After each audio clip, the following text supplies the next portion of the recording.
जैसा कि आप जानते हैं हमारी मनोविज्ञान मॉडल पेपर की जो गोल्डन टेस्ट सीरीज़ है वो चल रही है।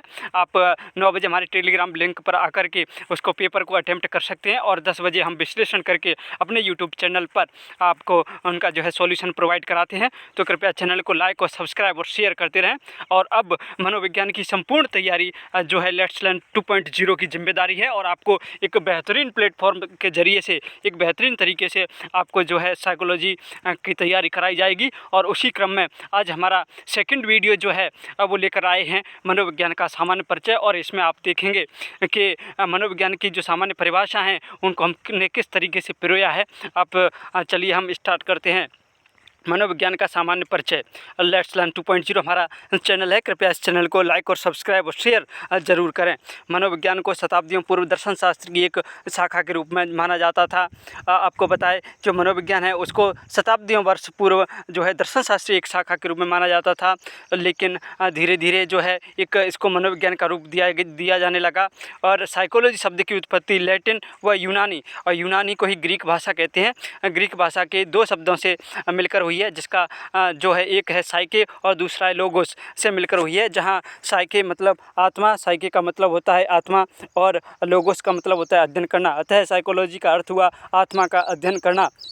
ये जो है वो साइकोलॉजी का है। ये कई बार एग्जाम में आ गया है। पिछली बार 2018 में ये क्वेश्चन आया था कि साइको और लोगोस का से मिलकर जो बना है क्या कहते हैं मनोविज्ञान, उसका जो है अर्थ क्या होता है। इस तरह से क्वेश्चन आया था। चलिए नेक्स्ट, मनोविज्ञान को भिन्न भिन्न समय में अनेक नामों से जाना जाता रहा है।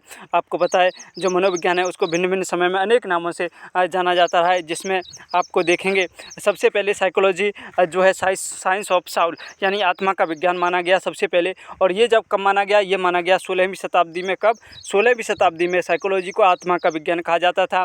और इसके जो प्रमुख मनोवैज्ञानिक थे जो आत्मा का विज्ञान मानते थे उनमें अरस्तु, प्लेटो और डेकार्टे आदि थे। और साइंस ऑफ माइंड, साइकोलॉजी जो है वो साइंस ऑफ माइंड यानी मन या मस्तिष्क का जो विज्ञान है वो माना गया 17वीं शताब्दी में। इसके जो प्रमुख वैज्ञानिक थे वो पोम्पोनोजी थे और जो कि इटली का था। कहाँ का था पोम्पोनोजी? इटली का था। साइकोलॉजी साइंस ऑफ कॉन्शियसनेस यानी चेतना का विज्ञान जो है 19वीं शताब्दी में माना गया, जो कि जहाँ 19वीं शताब्दी में इसको चेतना का विज्ञान मानने वाले प्रमुख जो मनोवैज्ञानिक थे वो थे बायब्स, विलियम जेम्स, विलियम बोन्ट, जेम्स सली आदि। ये जो थे इसको चेतना का विज्ञान मानते थे।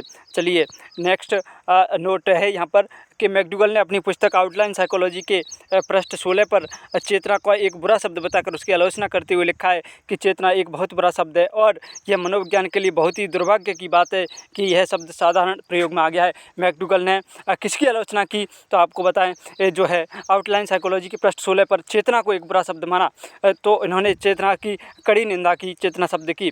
उसके बाद आया साइकोलॉजी जो है वो है science of behaviour and experience. 19वीं शताब्दी के बाद जो है साइकोलॉजी है वो एक व्यवहार और अनुभव का विज्ञान माना गया। इसके जो मानने वाले प्रमुख जो मनोवैज्ञानिक थे वो थे वॉटसन, वुडवर्थ, स्किनर, मैकडूगल और थॉर्नडाइक।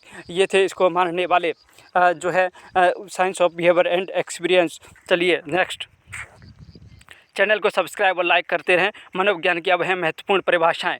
देखिए मनोविज्ञान की क्या क्या महत्वपूर्ण परिभाषाएं। नंबर 1, मनोविज्ञान जो है व्यवहार तथा मानसिक क्रियाओं का वैज्ञानिक अध्ययन है। ये किसने कहा? एटकिंसन, स्मिथ और हिलगर्ट। देखिए एटकिंसन, स्मिथ और हिलगर्ट ने क्या कहा? मनोविज्ञान जो है व्यवहार मानसिक प्रक्रियाओं का वैज्ञानिक अध्ययन, एक तो व्यवहार का, एक मानसिक और प्रक्रियाओं का और वैज्ञानिक जो है अध्ययन, वो बताया एटकिंसन, स्मिथ और हिलगर्ट ने। किसने? एटकिंसन, हिलगर्ट और जो है स्मिथ ने।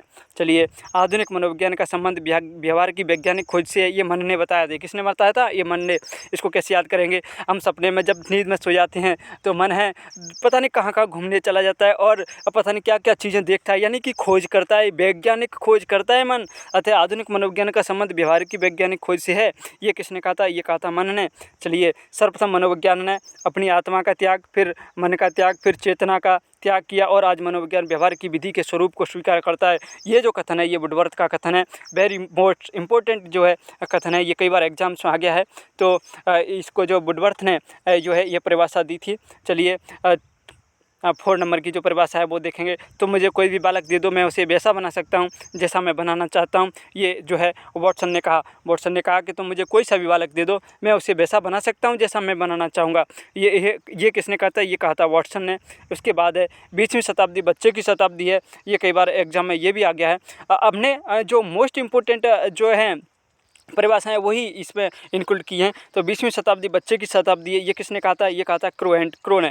चलिए नेक्स्ट जो है मनोविज्ञान की यात्रा का वर्णन एक परिभाषा में किसने किया था? वुडवर्थ ने। क्योंकि वुडवर्थ ने क्या कहा? मनोविज्ञान की यात्रा का वर्णन एक परिभाषा में किसने किया? वुडवर्थ ने। वेरी मोस्ट जो है परिभाषा है, क्योंकि वुडवर्थ ने कहा था कि सर्वप्रथम मनोविज्ञान ने अपनी आत्मा का त्याग, फिर मन का त्याग, फिर चेतना का त्याग, और आज मनोविज्ञान व्यवहार की विधि के स्वरूप को स्वीकार करता है। ये जो है वुडवर्थ का कथन था। अतः आज हमने मनोविज्ञान की महत्वपूर्ण परिभाषाएं और सामान्य जानकारी जो है मनोविज्ञान की जो है हमने पढ़ ली हैं। कृपया चैनल को लाइक और सब्सक्राइब और ज़रूर करें, शेयर भी करें, ताकि ज़्यादा से ज़्यादा लोगों को जो है फ़ायदा मिल सके और ज़्यादा से ज़्यादा लोग हमसे जुड़ सकें। धन्यवाद। आपका दिन शुभ रहे। Thank you.